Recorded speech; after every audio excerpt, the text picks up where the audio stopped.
भोगाली बिहू के उरुका के उपलक्ष्य पर बतद्रवा के शांतिजान मछली बाजार में सुबह से ही देखा गया ग्राहकों की भारी भीड़।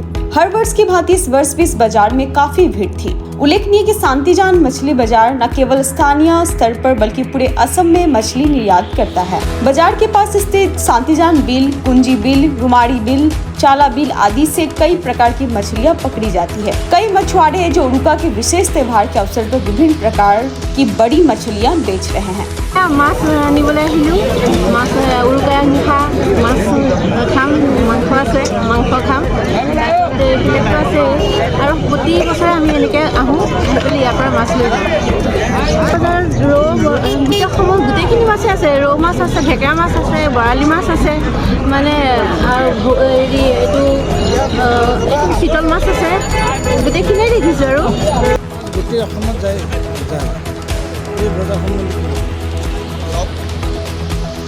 মহাপুৰুষ শ্ৰীমন্ত শংকৰদেৱে এতিয়াই কৈ গৈছে শস্য অনুপাম বতদ্ৰৱা শস্য অনুপাম বুলি মহাপুৰুষ শ্ৰীমন্ত শংকৰদেৱৰ এষাৰ বাক্য আছে। বতদ্ৰৱা হ'ল ভোগৰ জেগা আৰু তাতে ভোগালী বিহু আৰু এই গোটেই অঞ্চলটো কৃষিজীৱী অঞ্চল। বতদ্ৰৱা অঞ্চলটো দ হোৱাৰ কাৰণে আমাৰ ইয়াত মাছৰ পৰিসংখ্যাটো যথেষ্ট বেছি। ইয়াত বিল আছে, বহুত শান্তিজান বিল আছে, কুঁজি বিল আছে, ৰৌমাৰী বিল আছে।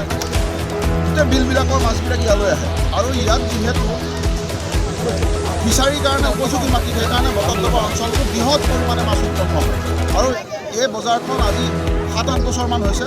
ইয়াত মূলতঃ ইয়াৰ যিসকল কৃষিজীৱী মানুহ বা মাছ পালক মানুহ, তেখেতসকলে ভোগালী উৎসৱৰ কাৰণে ৰৌ মাছ, চিতল মাছ, খৰিয়া মাছ, ব্ৰিগেড, চিলভাৰ প্ৰত্যেকটো মাছ ইয়াত তৈয়াৰ কৰে।